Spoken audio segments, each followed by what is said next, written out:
সূরা আল বাইয়িনাহ। বিসমিল্লাহির রহমানির রহিম। রহমান রহিম আল্লাহ তাআলার নামে। আহলে কিতাব ও মুশরিকদের মাঝে যারা আমার আয়াত অস্বীকার করে, তাদের কাছে সুস্পষ্ট প্রমাণপত্র নিয়ে না আসা পর্যন্ত তারা কখনো ফিরে আসতো না। আর সে প্রমাণ হচ্ছে আল্লাহর পক্ষ থেকে রাসূল আসবে, যারা এদের আল্লাহর পবিত্র কিতাব পড়ে শোনাবে। এতে রয়েছে উন্নত মূল্যবোধ ও সঠিক বিষয়বস্তু।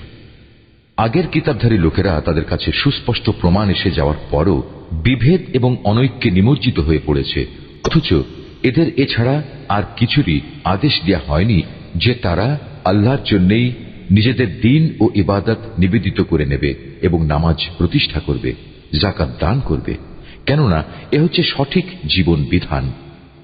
আহলে কিতাব ও মুশরিকদের মাঝে যারা আল্লাহ তাআলা ও তার রাসূলকে অস্বীকার করেছে, তারা অবশ্যই জাহান্নামের আগুনে থাকবে। সেখানে তারা থাকবে অনন্তকাল। এগুলোই হচ্ছে নিকৃষ্টতম সৃষ্টি। অন্যদিকে যারা ঈমান এনেছে এবং ভালো কাজ করেছে, তারাই হচ্ছে সৃষ্টিকুলের মধ্যে সর্বোৎকৃষ্ট।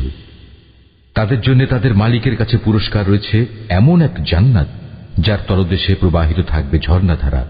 এরা সেখানে অনন্তকাল ধরে অবস্থান করবে।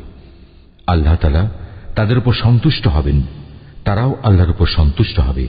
মূলত এ হচ্ছে সে ব্যক্তির পুরস্কার যে তার মালিককে ভয় করে।